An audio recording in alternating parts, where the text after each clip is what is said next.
And Shalom, Shalom. Shalom. Shalom. We good? Checking. Yeah, we good. And Shalom.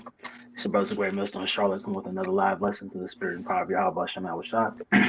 First and foremost, we want to start by giving all praises, glory, and honor to Yahweh, I will. Bahashem, Yahweh Shai, Bahashem, Rakar HaKadash. Double honors to the elders and the apostles of Great Millstone who rule well and teach well, and peace and blessings to the hopeful elect, pushing this word with all truth, righteousness, and sincerity. Shalom, shalom. Shalom. Shalom. So tonight, we're going to touch on a lesson, going into our kinghood, man, right? Us being that royal priesthood, as we'll get into, right? We're being developed into those kings, right? All the adversities and trials that we go through are teaching us, how to move as a king would move, man, right? It is the wisdom, knowledge, and understanding that we've been blessed with is given to us so that we can make decisions that a king would make, man. So that we can go about our walks. Though we be in captivity, we can have the mindset, of a king, man. Uh-huh. Mhm. All right. May I get a quick precept, Baba Kushal? Go ahead, bro. Khan. This is the book of Luke, chapter 17 and verse 20. It says, "And when he was demanded of the Pharisees when the kingdom of Yahweh Bashem Yahushai should come, he answered them and said, The kingdom of God cometh not with observation, neither shall they say, Lo here or lo there.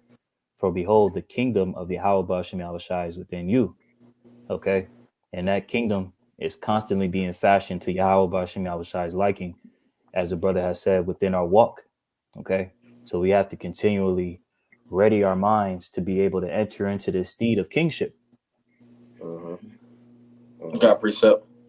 This is Revelation chapter 1 and verse 6. It says, I'm sorry, verse 5, it says, "And from Yahweh Shah Mashayak, who is the faithful witness, and the first begotten of the dead, and the prince of the kings of the earth, unto him that loved us and washed us from our sins in his own blood," because Mashayak Yahweh Shah went upon the cross.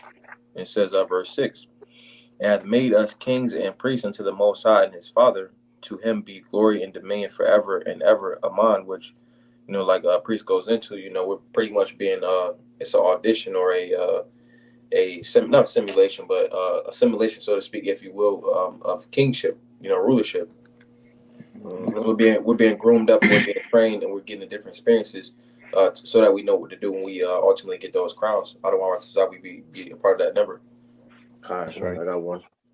This is 1 Peter chapter 2 and 9. It says, "But ye are a chosen generation, a royal priesthood, and a holy nation, a peculiar people, that ye should show forth the praises of him who have called you out of darkness into his marvelous light." And just reiterating the fact that the brothers is going into of how the Lord made us a nation of kings and priests, man.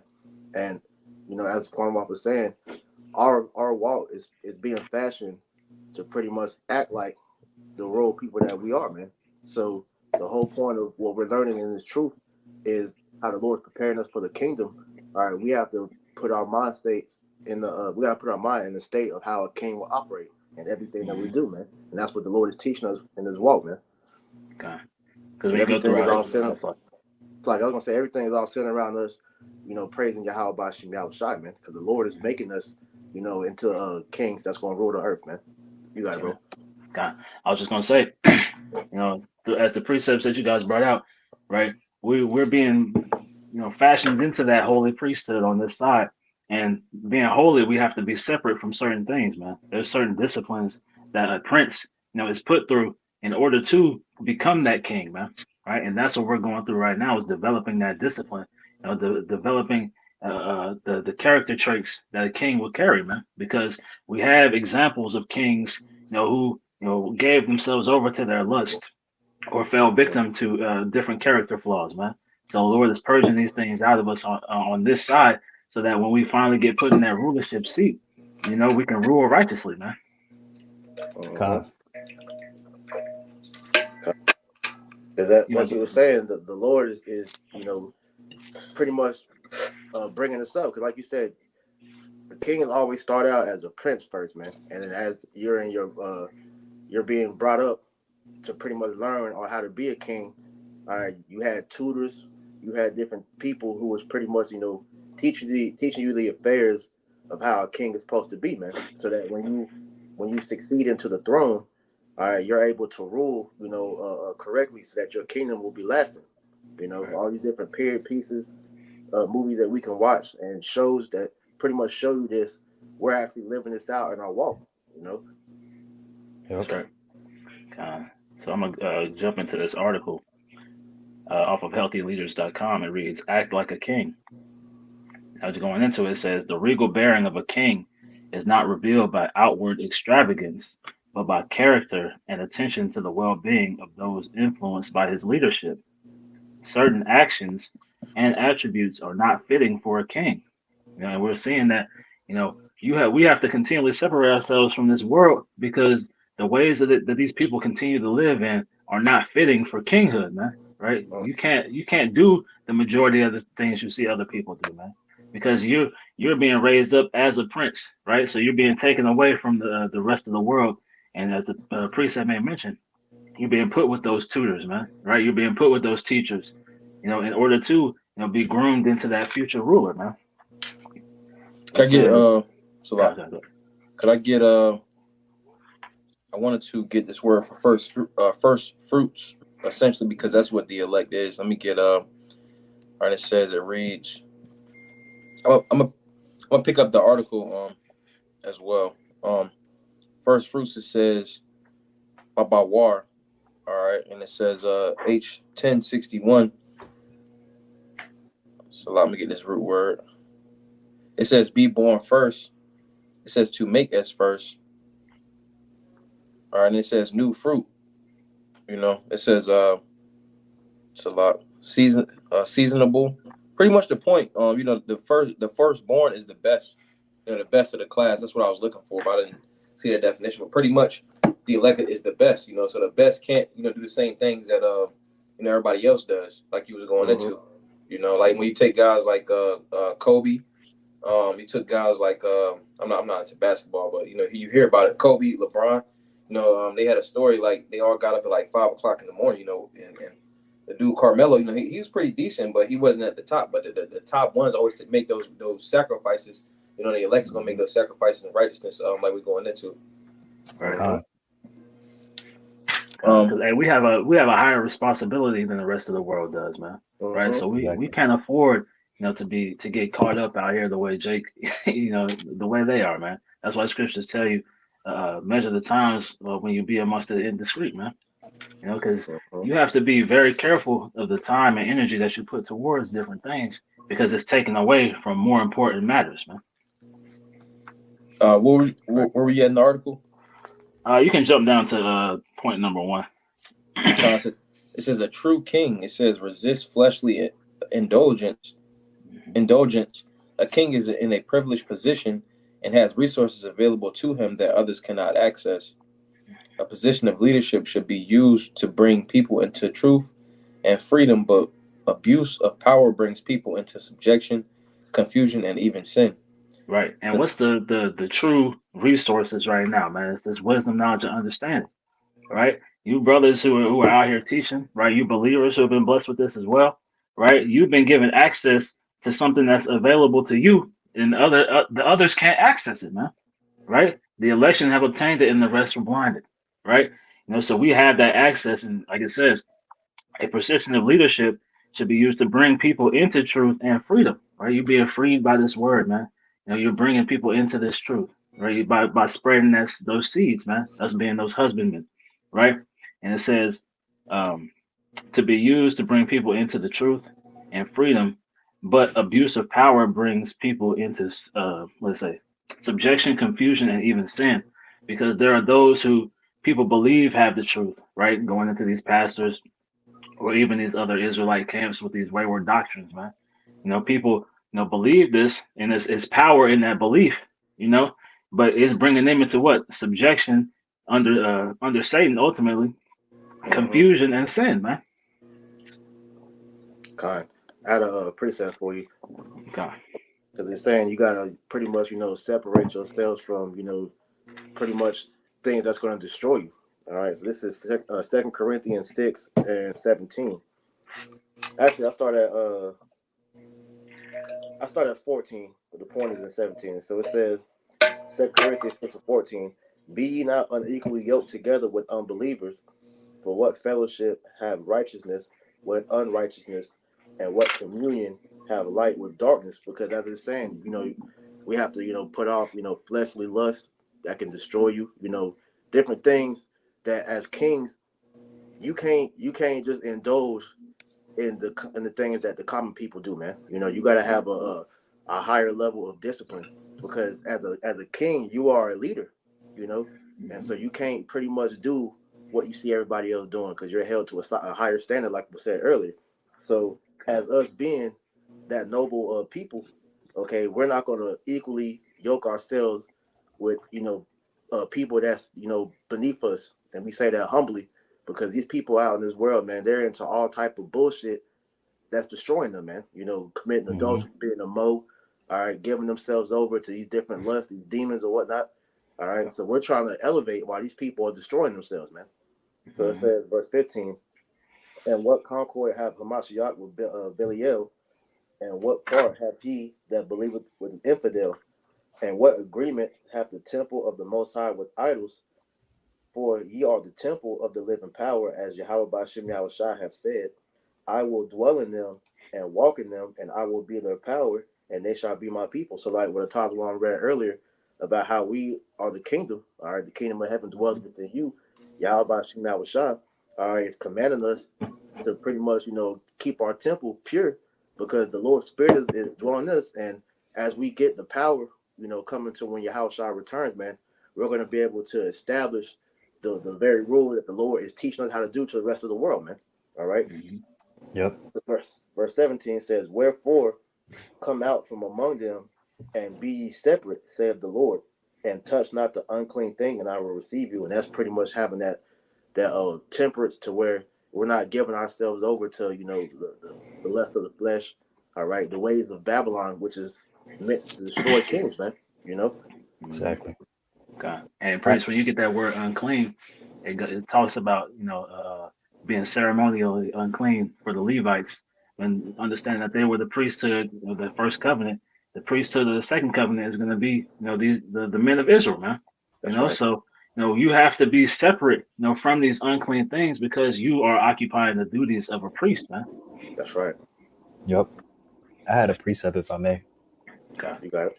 Because I wanted to point out that point that was made. It said a position of leadership should be used to bring people into truth and freedom, but abuse of power brings people into subjection, confusion, and even sin. And when we consider, again, as our lots, all right, being put in a position of opportunity, all right, to have the position of being first fruits, the first class, the best of the nation of Israel, that comes with a certain walk, all right, a certain conversation, a certain discipline. This is 1 Peter 1:15. It says, but as he which have called you is holy, holy meaning separate, so be ye holy in all manner of conversation.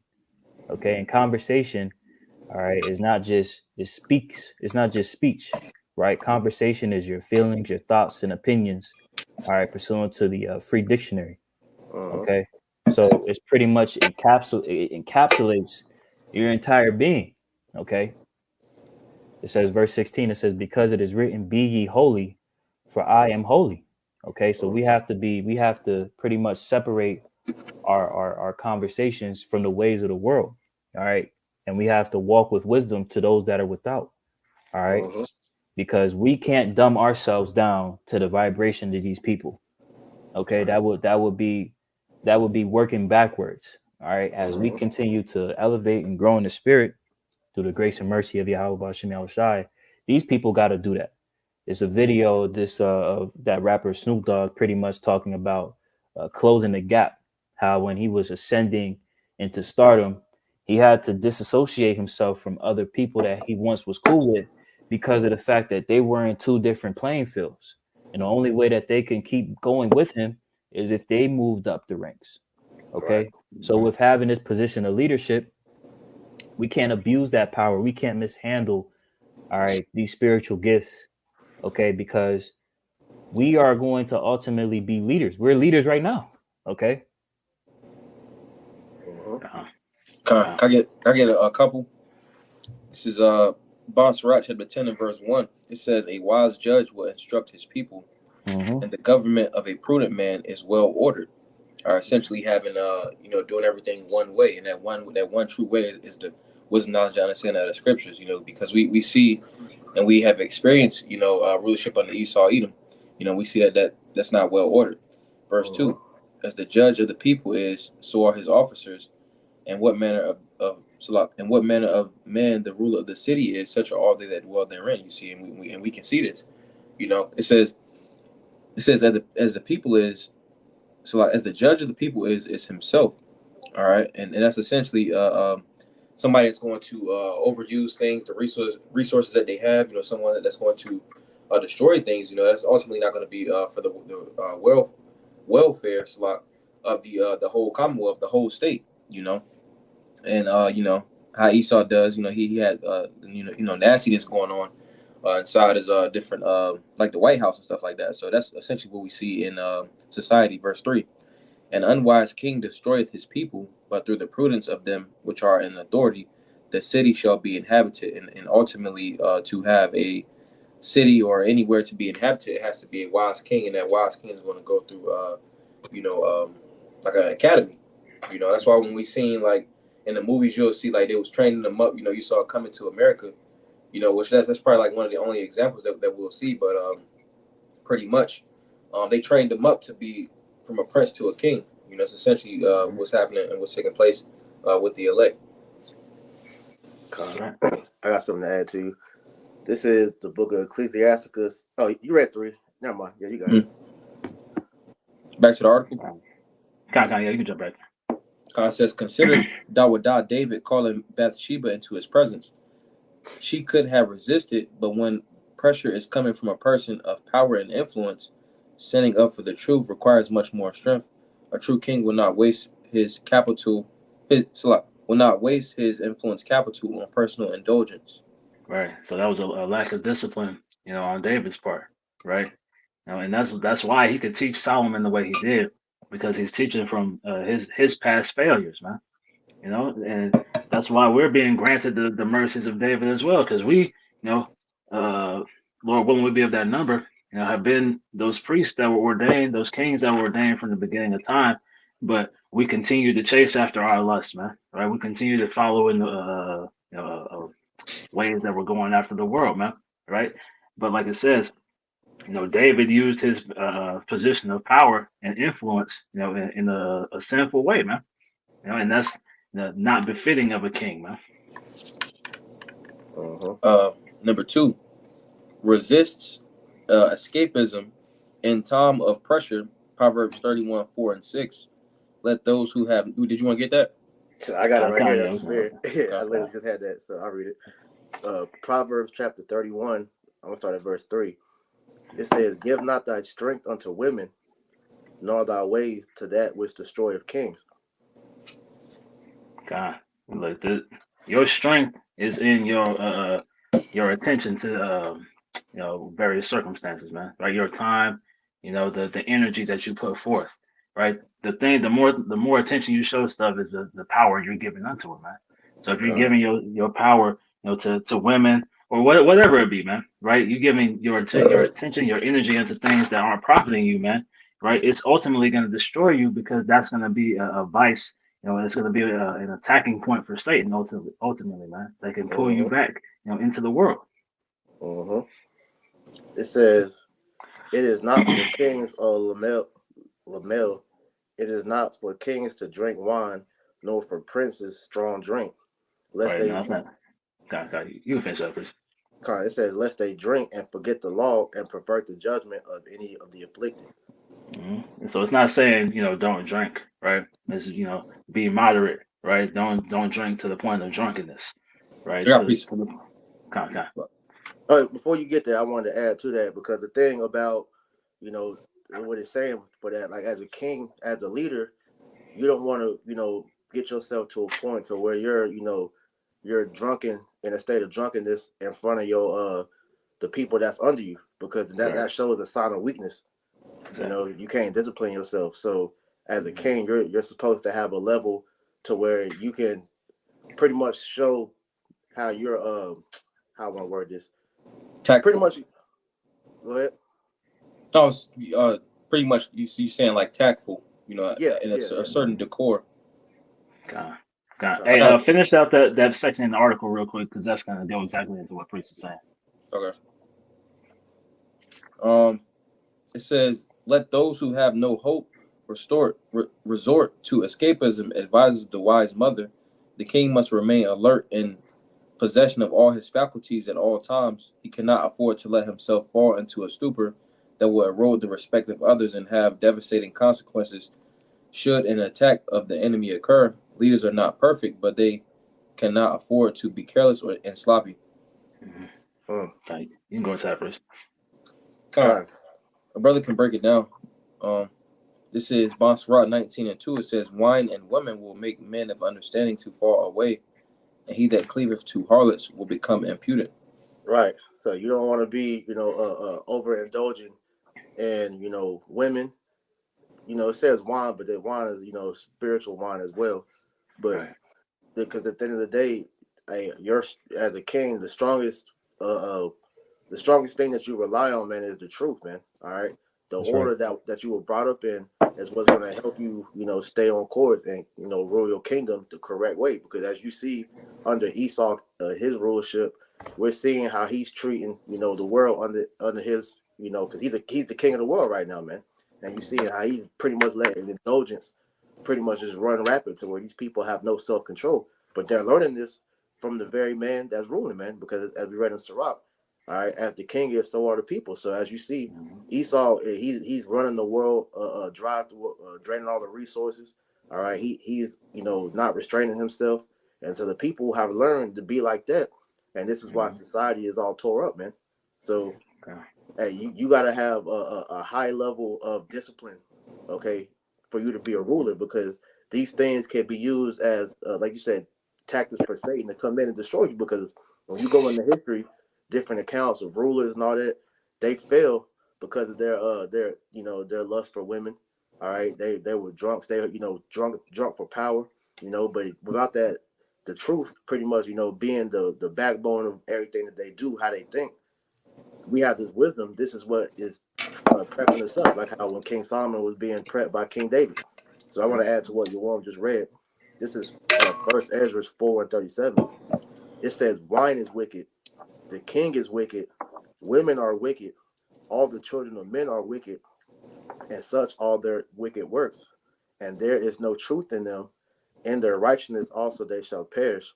As for the truth, it endureth, and it is always strong and liveth and conquereth forever." So the truth is always the thing that you rely on, man, because a lot of the reasons why these past rulers, they failed because they didn't operate with truth, man. They just operated off of lust, man, and that lust for power, lust for women, whatever it was, led to their downfall, man.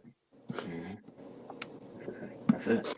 And like you made mention of, this is why we're seeing Esau falling right now, right? Because he's been in this lustful state. He's been in that drunkenness, right? In the like it says in the article, he can't afford to let himself fall into a stupor because that will erode the respect of others and have devastating consequences should an attack of the enemy occur. And we're watching them. The respect has been lost for these Edomites, man. Right? These nations no longer fear, Babylon the Great and their subsidiaries, man. Right? It says, the leaders are not perfect, but they cannot afford to be careless and sloppy. And we're watching Esau continually grow into that careless, sloppy nature, man. And that's why things are starting to spiral out of control. He's losing all control. He's in this last grasp to hold on to his power, man, because he's given into these lusts, man. Or he is that man of lust, ultimately. Exactly. Go ahead, finish. Number 3. Okay, you go. Number 3. It says, "Has deep concern for others." Proverbs 31 verses 5 to verse 9. There is a book entitled "Leaders Eat Last." Do you want me to get those? You can finish reading and we'll get the precept. Okay. It says, I haven't read it, but I get the message. The leader, like Yahushua, is one who serves. He is not demanding to be served by others. His heart is tuned to the love of the Most High with special care for the defenseless, often typified by the widow and orphan, he is angered by oppression and maintains his resolve to be the solution and not to add to the problem. A byproduct of his concern and service to others is the growth and enrichment of his allies and co-workers. The condition of a people reflects the nature of their leader, for good or bad, just as the king is fed by the peasant's field. A leader is strengthened by the bonds of love and fruitful labors of healthy followers. Proverbs 20 and 28. And like you were read in that what was it, Sirach second chapter, right? You know, the 10th chapter, slide, yeah. So Sirach 10th chapter, right? The results of a kingdom, you know, they start with the king, and he's and the people are a reflection of his rulership, man. So we see we're in the most wicked rulership ever. It's because you know, we're being ruled over by the most wicked individual in history, man. Right? But when righteousness is established and we're being groomed in righteousness, right? You train up a child in the way which he shall go, right? And he shall not turn away from it, man. So we're being trained up in this way so that righteousness can be permeated throughout the earth. And like I said, as the king is fed by the peasant's field, a leader is strengthened by the bonds of love and fruitful labors of healthy followers. You know, so it's on the king to make sure his followers, you know, are in a good estate, man. Right? Because then the kingdom can flourish to its full potential, man. Yeah. I had a precept. Can you go? Precept, you was gonna make a point. No, I was just agreeing with you. Got it. Con, this is Deuteronomy 6 and verse 7. It reads, "And thou shalt teach them diligently unto thy children, and shall talk of them when thou sittest in thine house, and when thou walkest by the way, and when thou liest down, and when thou risest up. And thou shalt bind them for a sign upon thine hand, and they shall be as the frontlets between thine eyes, and thou shalt write them upon the posts of thy house and on thy gates." Essentially, this is to say that the words of Yahweh Ba'ashem Yahushua are to be magnified, okay? And what we see, the frontlets of our eyelids, when you blink, it should be right there, right? When you're talking with your children, right? The scriptures speak about how if you raise up a child, they shall not depart, roughly paraphrasing, right? And this is something that's pretty much to be permeated, right? And it's our duty, all right, as we've been discussing, as future rulers entering into kingship, to lead by example and to promote righteousness, okay? Because as we see, this world is continually promoting wickedness, and we see the fruit of it. As the brother Yawam had brought out Sirach, the 10th chapter. Imagine a world where righteousness is the standard and being permeated and promoted in the world. We wouldn't have a lot of the problems that we see today. Yeah.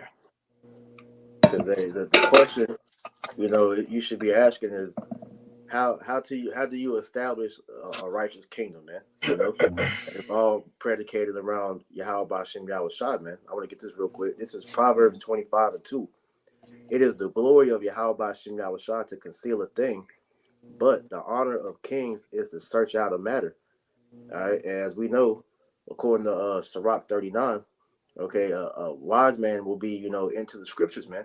All right, and all the deep mysteries, the dark parables and all that. And a king is going to be searching that out, man. You know, and that's how he's going to figure out how to rule his kingdom. Because, like it says in the Book of Wisdom of Solomon 6, that wisdom leadeth to a kingdom, man. All right, and through you having wisdom, that's it's going to preserve your kingdom, man. All the kingdoms of the world fell up until this point because wisdom is not being applied. That's why the world needs a righteous rulership that's going to be predicated around ruling with wisdom, man. May I get a quick example? I just wanted to get another precept tied into that promotion of righteousness, right? Because as we know, our people are very impressionable, right? So again, as people that are walking with wisdom, right, and we see, like as a brother priest had referenced, Wisdom of Solomon 6 and 20, how the desire of wisdom bringeth to a kingdom, right? We have to continually promote this, right, in our day-to-day walk, and that's shown forth, like it says in the in this third example, that shows forth our concern for others, right? Our concern for our nation, to want them to be the best that they can be, having our hearts, our minds in tune with the will of Yahweh Ba'ashem Yahushua. This is Deuteronomy 10 and 12. It says, "And now, Israel, what doth the Lord Yahweh thy power require of thee, but to fear the Lord Yahweh Ba'ashem Yahushua thy power, to walk in all his ways, and to love him and to serve the Lord Yahweh Ba'ashim Yahushai, thy power with all thy heart and with all thy soul. And we magnify this in our walk, right? We magnify this in our conversation, right? And we magnify this as the scriptures tell us to do. We walk with wisdom to those that are without, right? We're constantly pushing forth that vibration of righteousness throughout the world as Israelites. Verse 13, it says to keep the commandments of the Lord, Yahweh Ba'ashim Yahushai, and his statutes, which I command thee this day for thy good. Okay. So when we see our people in this fucked up predicament, what are we doing? We're supposed to uphold the standard of righteousness. We're supposed to uphold as kings the proper way to lead our people and instruct them so that they can be in a good case, because this world is showing our people a way that's going to lead to their death and destruction. That's right. That's like it says, man, it has a deep concern for others, man. It don't get deeper than this, man. Right? This is the most concern that you can have towards your people, man.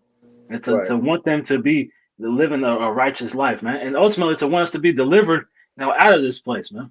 Right? We want to see this place destroyed so that a truly righteous kingdom can be lifted up and established, man. We don't want to see, this place continue on in wickedness, because like it says here in Proverbs 16:12, it is an abomination to kings to commit wickedness, for the throne is established by righteousness, man.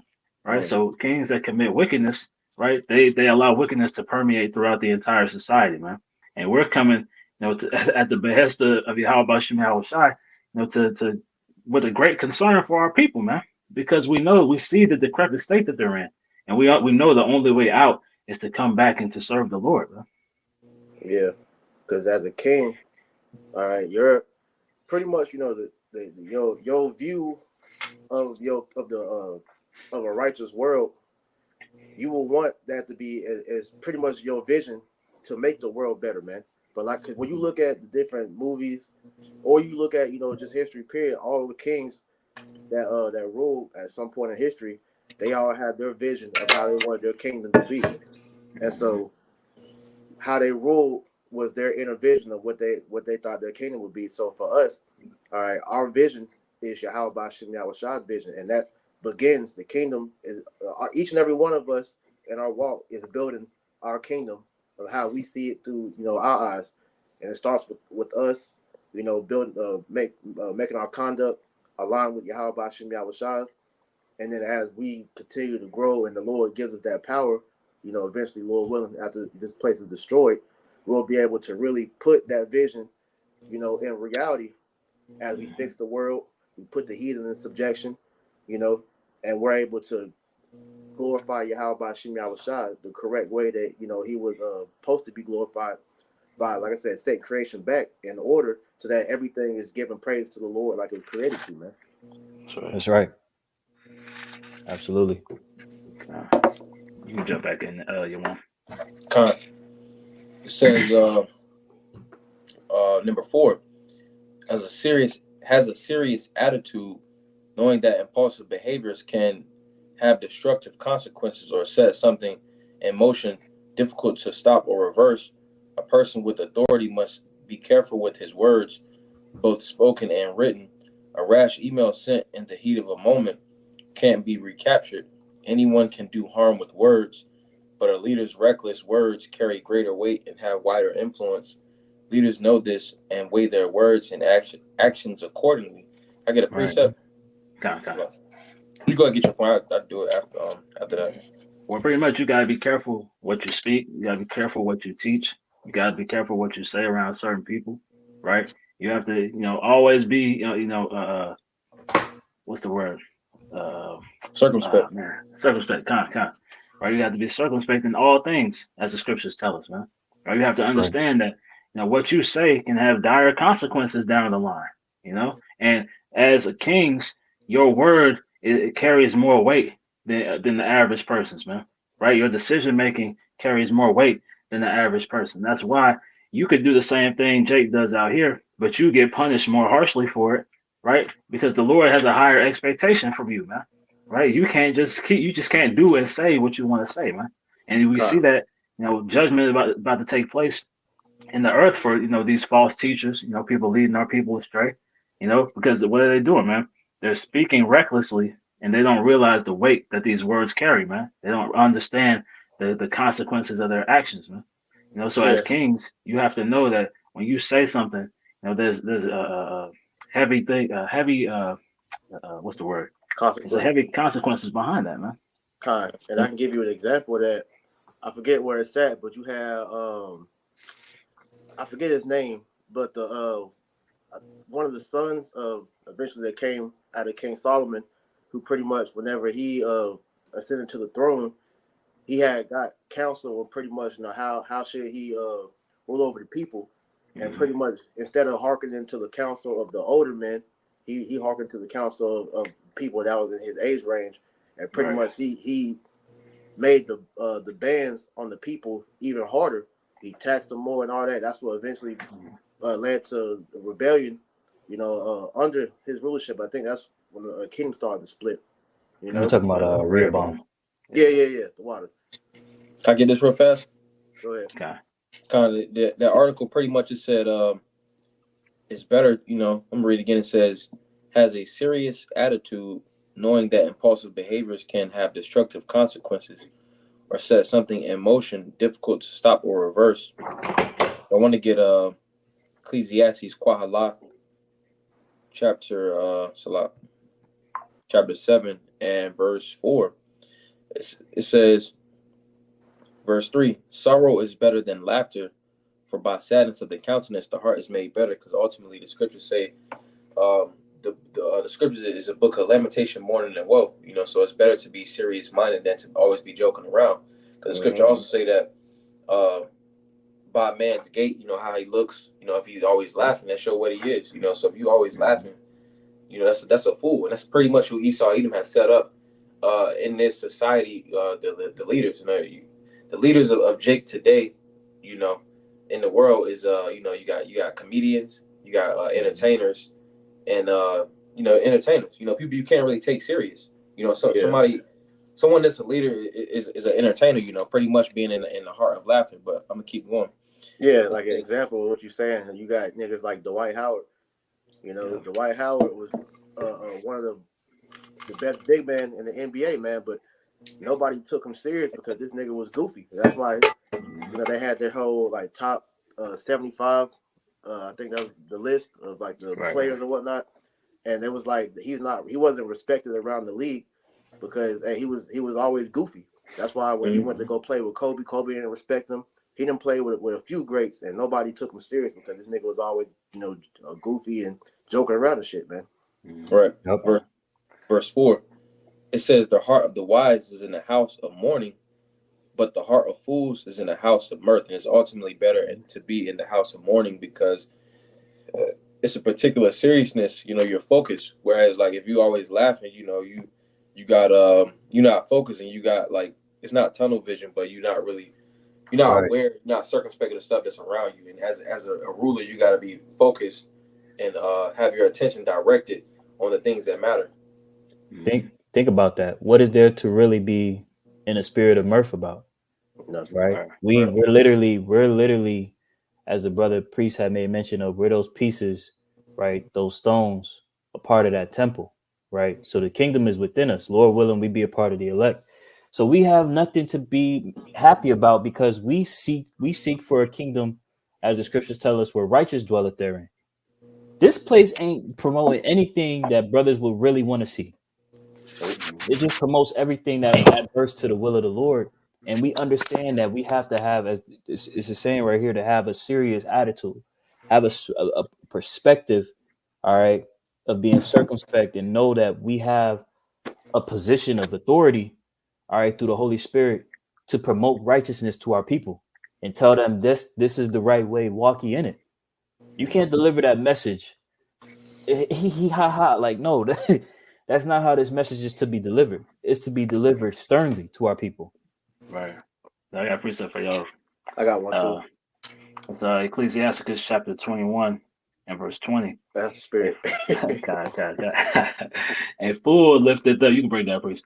A fool lifted up his voice with laughter, but a wise man doth scarce smile a little. Yeah, because a wise man is serious, man. Just to add to that real quick, This is Ecclesiastes 1:18. For in much wisdom is much grief, and he that increaseth knowledge increaseth sorrow. So, like Tasman said, we don't have anything to really be, you know, jovial about in this captivity. Now, you know, we have the truth and all that, but as far as, like you said, walking around laughing and joking all the fucking time, nah, man, because you're not in a serious state of mind. Because if you knew what was really going on and what the Lord's about to do, we don't have nothing to be, you know, be joking about all the time, man. You know, it's serious matters that we're dealing with, man. We're dealing with kingly matters as we speak amongst each other, man. We joke here and there, but for the most part, it's our conversations be serious, man. And that's how it is when you having wise counsel amongst men. All right, laughter is very seldom done, man. You know, That's right. a man that laughs and smiles and all that shit all the time, like you one quoted earlier, man. You could tell that man, he's you can't really do nothing with that dude, man. You know, because he's not aware of what's going on, man. That's right. You can jump back to that, you want. Back to the article, it says has authority to take action and succeed. And with authority, it's an energy, you know, so you got to be respected. Somebody that's always laughing and joking and, you know, ain't really taking things seriously, not going to have that type of authority, you know, to take the action and succeed with it. If I can say. You about to say something, Priest? No, I was gonna say it's a movie line that was referenced all the time, where it's pretty much like, you know, you would rather be feared than loved, man. You know, because like they was talking about I might be mixing movies up, but Bronx Tale. You know, was that one when he was like, "Am I funny? Do I look funny?" All that. I don't know. That's a different one. I think that might be like The Sopranos or some shit like that. But it's like, yo, I'd rather be feared than loved, man. Because as a king, it's like we look at Yahushua, man. You ain't going when you're dealing with the Lord. We're not going to be talking to him, joking and shit. It's going to be serious, man. And that's how that level of respect has to be there, because there's fear there, man. If you're that's like with your children. The scriptures talk about, you know, pretty much don't laugh with your son, because then that you know, too much, because that dulls the level of respect between the two, to where that's why these children now don't respect their adults, man, because that parent child line has not been established. So that's just why the respect is gone, man. Okay. I got a quick precept for you. It's Proverbs 20:2. The fear of a king is as the roaring of a lion. Whoso provoketh him to anger sinneth against his own soul. You know, because like you said, that it's a healthy fear at the end of the day, man. Right? You understand rank and order, right? You understand that this man has preeminence over me right now, man. Right? So you're not going to be in a state of, you know, trying to put yourself, you know, right next to him, man. Right? And as a king, you're not going to put yourself next to them. Right? That's why you have to maintain that seriousness, or you have to maintain that distance, because, you know, people can get too close, right? And now they think they're on the same level as you, and they don't take your decision making as seriously, man. They don't hold you in high regard. They don't trust you, you know, when things start to go left, because they see you as themselves. And that's what we're dealing with Jake right now, because they see us, you know, just as themselves, right? They look at us like we're nothing different from what they are, man. Right. Exactly. That's why going back to what we were talking about earlier, where it said we're not supposed to be, you know, getting overly drunk and doing all that with the peers, because at the end of the day, that level of respect has to be drawn, because our whole thing is we don't want to offend the king, which the king and what we're talking about is Yahushua, man. But that's how it's always been throughout any, you know, rulership, man. You know, that you walk on eggshells when you're around the king, man. You know, because one offense can cost you your life, man.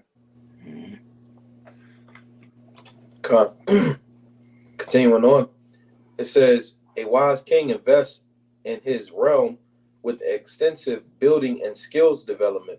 Intensive. Oh damn! What I say? Intensive. Slip of the tongue. Extensive. Damn. It's a lot. It says intensive building and skills development.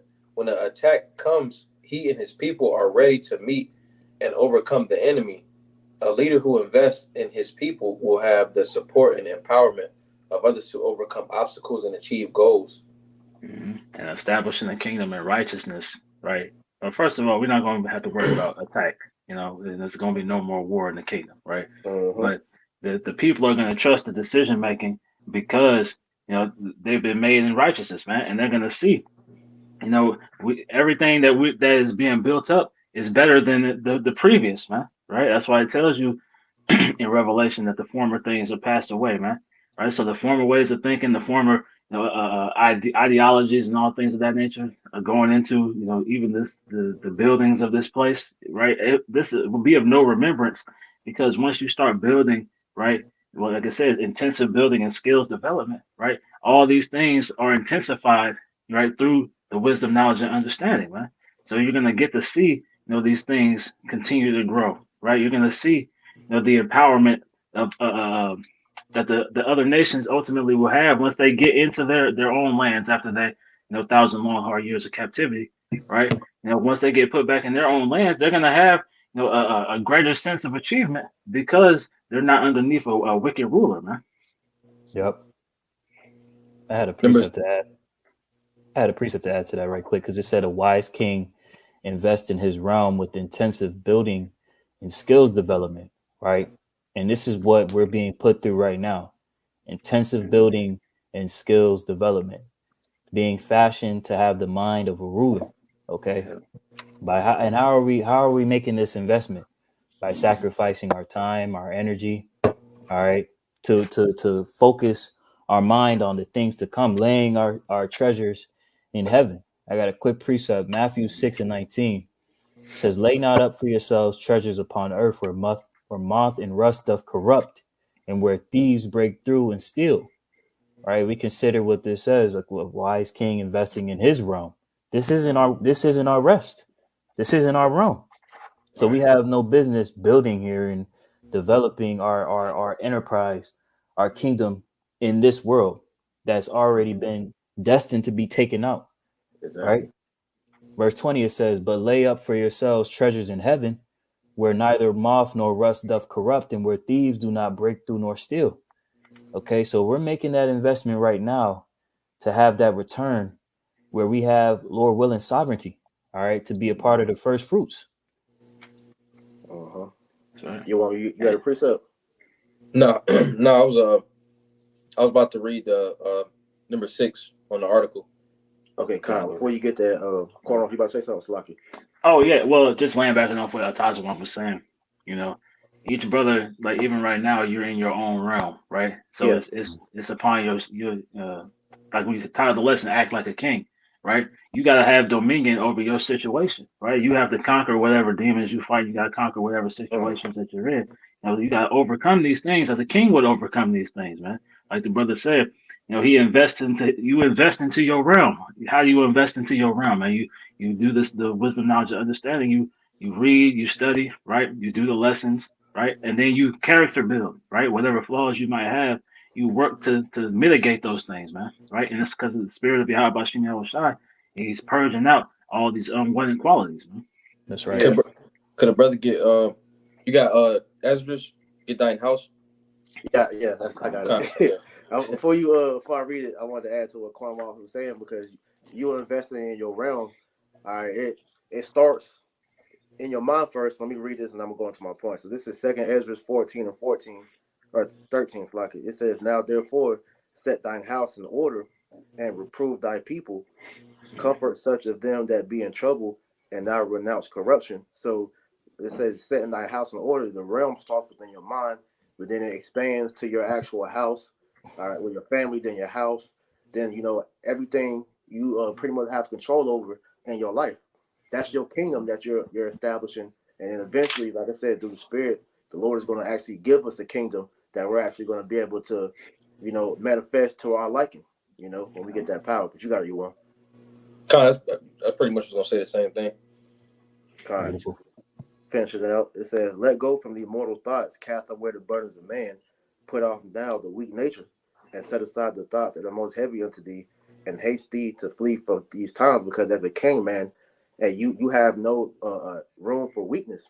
All right, because as the leader of the people, okay, you have to show forth that strength, you know, to be able to lead even through different hardships. All right, that's why as a leader, you can't show weakness to the people that's under you, because then, like you said, that's when they'll question your leadership, your rulership, and this is where sedition, all that stuff will begin to take place, man.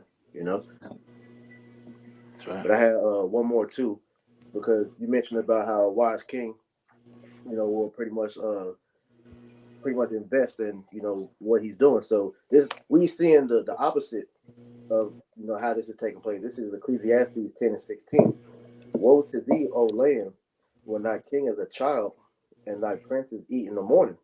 Okay, because Esau is like that bad spoiled child who doesn't respect what has been given. So this nigga is destroying everything, man, because a child doesn't have wisdom. He has to be taught. He refuses to receive instruction, as it says in Job 21 and Psalms 10. All right. Right. Oh, if I may say too, priest, even going into that eating in the morning, right? You go into like the kings of old, right? They would naturally go on fast because they knew you get up, you handle your duties throughout the kingdom for the day, and then you sit down to eat after you've gone through councils, right? You've gone over whatever plans for the day. You might have to go to like a war table meeting, but you wouldn't do all that stuff on a full stomach because you'd be sluggish the whole day. Right, so you do all that on an empty stomach, right? You don't eat in the morning, and then you can, as the night starts to come up, then they would eat and enjoy the feast or whatever they had taking place, man. Because it wasn't time. Like the morning time is when you take care of your duties, and then you can have your alone time as a king, man. Man, that's a heavy point. Yeah, because when you have that empty stomach, you pretty much have more clarity of the mind, man. This nigga Esau was just eating. Go ahead, Frank. No, at the same time, but it's also going into Esau's like instant gratification, because like you were saying, they pretty much like eat breakfast, but that's because that's the mindset of Esau. He wanted right now. He takes care of the like you going to priest, pretty much earn your free time. Like what Quanawaf said, you want to earn your free time and get what you got to get taken care of before saying you get your own free time or your alone time, I guess, so to speak. Leisure. Take care of what's important. Right. Yeah. So finish it out. Verse 17. Blessed art thou, O land, when thy king is the son of nobles, and thy princes eat in due season for strength and not for drunkenness. All right. So as it says, man, blessed is the land when the king is the son of nobles. And as we open the lesson with, the Lord has made us a nation of kings and priests. We are that noble vine, that was set here to pretty much establish and run the world the correct way the Lord commanded us to, man. Because like going back to Adam was the first priest, pretty much the first king of the land. All right. And our duty as being, the kings and priests is to bring governance to the world, man. And this is why the world is in this state, because the one that's in rulership, he's not governing the world correctly, man. That's right. I want to get this definition real quick.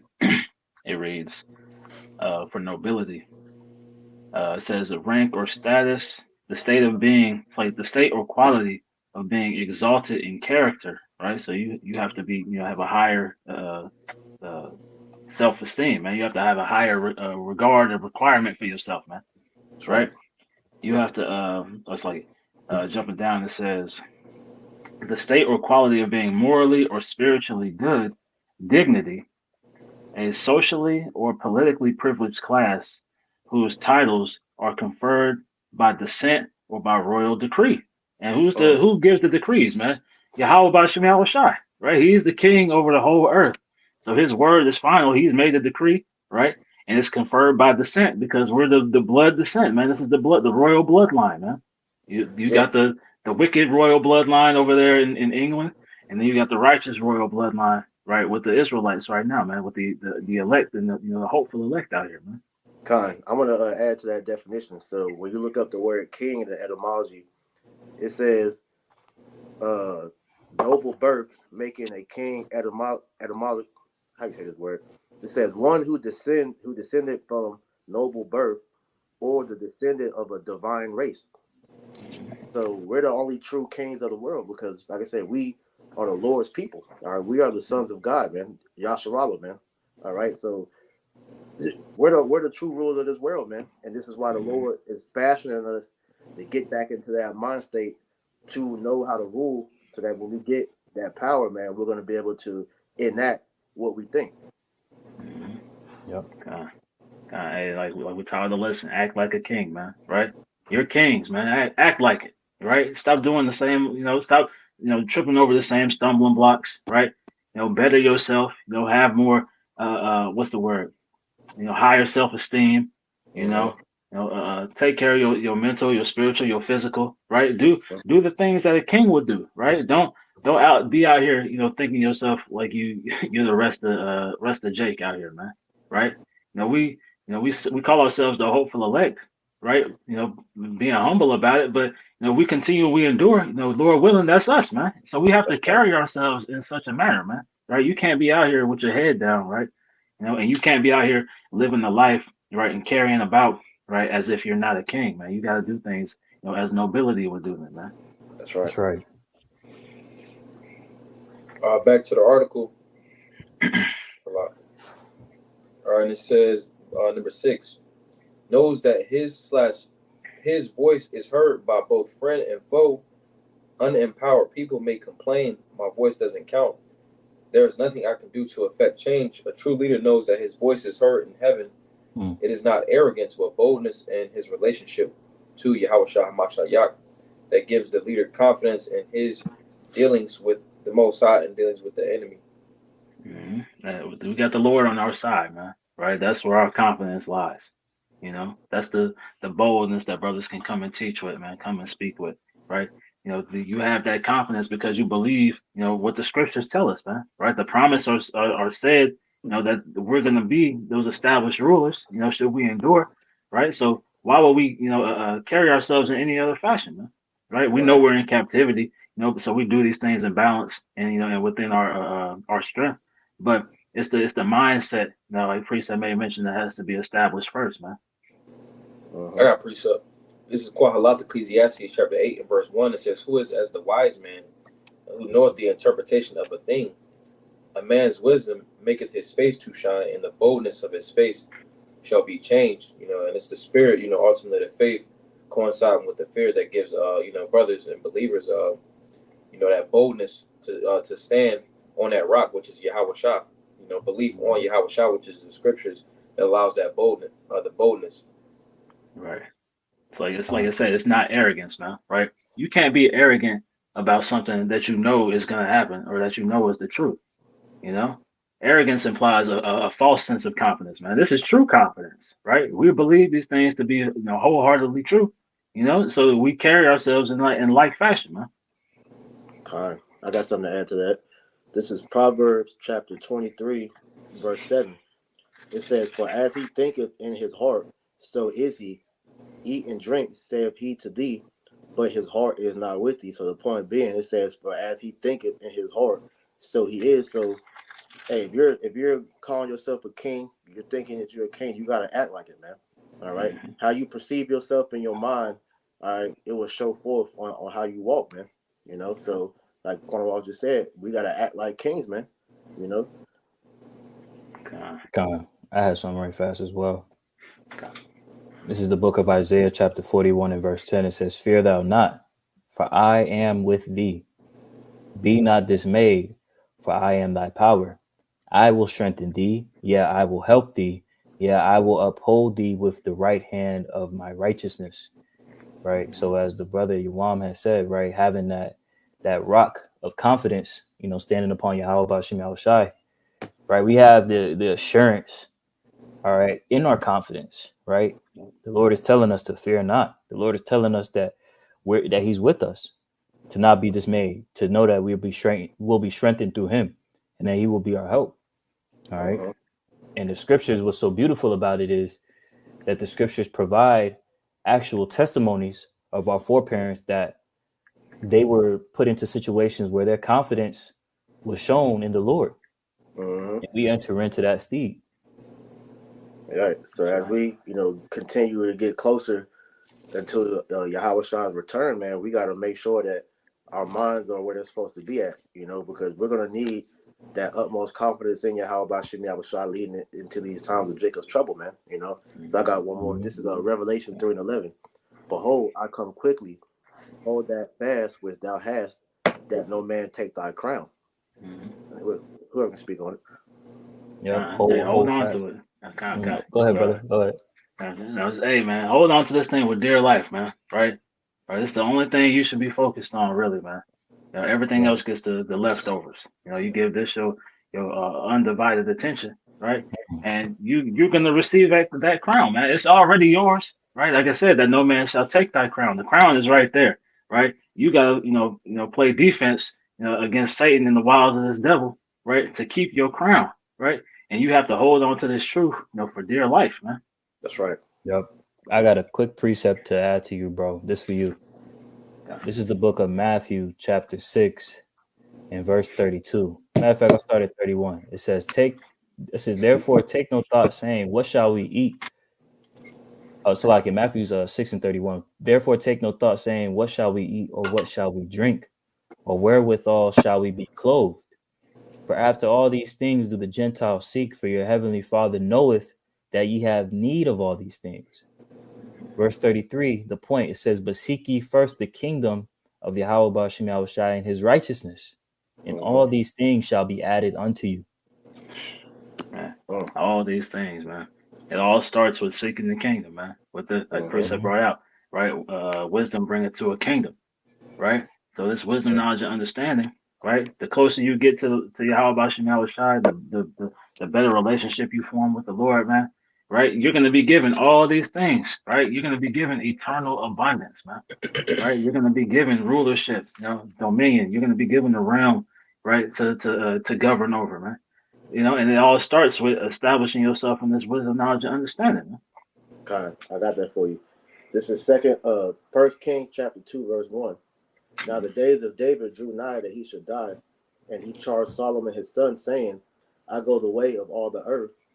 Be thou strong, therefore, and show thyself a man, and keep the charge of the Lord thy power, to walk in his ways, to keep his statutes and his commandments, and his judgments, and his testimonies, as it is written in the law of Moses, that thou mayest prosper in all that thou doest, and whither thou turnest thyself, that the Lord may continue his word which he spake concerning me, saying, if thy children take heed to their way, to walk before me in truth with all their heart, and with all their soul, there shall not fail thee, said he, a man on the throne of Israel.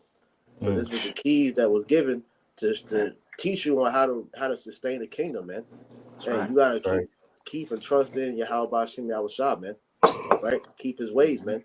And hey, we're gonna be established forever when we get on the throne, man. So everything that we're going through right now, like you said, we're pretty much being trained up.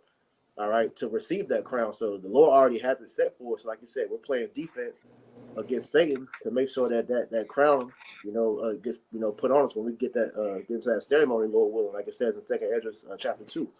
Yeah, that's right. Hey, your mom, you can finish that last paragraph out, because it's pretty much ties everything together, like what Priest just made mention of, man.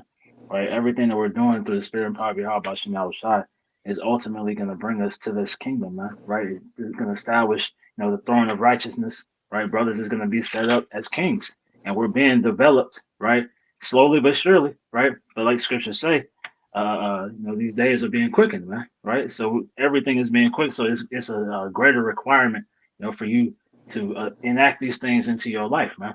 Right, the Lord is going to start cutting things off, and He's giving you an opportunity to cut them off yourself. Before he forces you to cut them off, man. And he's not going to be, he's going to be heavy-handed, man. He's not going to, play delicate with you, when he takes things out of your life, man. Right. So you might lose 2 or 3 things at once when you could have just cut one thing off. Oh man, you don't want to get it to the point where you made the Lord get up, so to speak. Right. Yeah. Exactly. You got this coming, Exactly. I'm finishing it out. It says the actions and attitudes of leaders can bring either freedom or repression to others. With this in mind, we humble ourselves before the Most High and attend godly counsel.